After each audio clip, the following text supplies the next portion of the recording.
I'm here to talk about customizing your Facebook page for a business. This is for an old Facebook page that was created. Don't try to contact them, they're no longer there. But what it is, I hover my mouse over this. I want to change the cover. I can click inside here. I'm going to choose from, if I choose from photos, these are things that I've stored. I could put videos. I could upload a video. You could do a slideshow. You can reposition. You can remove. What I'm going to do is I'm going to upload one. And if I click on here, I browse, and let's say it's Ride River Ride. I say open, and it's going to show it in here.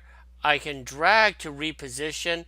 Try to have the approximate size of the pixels, which I put in the notes on YouTube. Now, let's say I want to change this here. I created this in Photoshop. There's other ways of doing this here. You could do it in PowerPoint in a box. Make it a square. I'd say 3.5 to 4 inches square. You're going to see an example in a minute here. I'm going to change picture. Again, you could take a picture with your camera if you want to, if you're doing this on your cell phone or your iPad. I'm going to upload a photo. You're going to see this here. I'm going to double click on this. It'll put it in.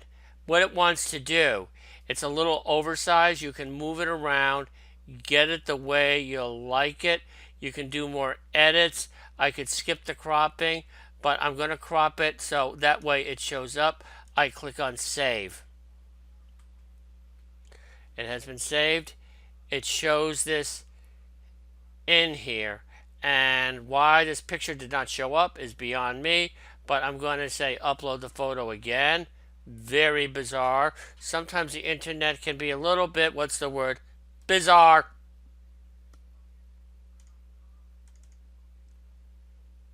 Save. I didn't click on the save before.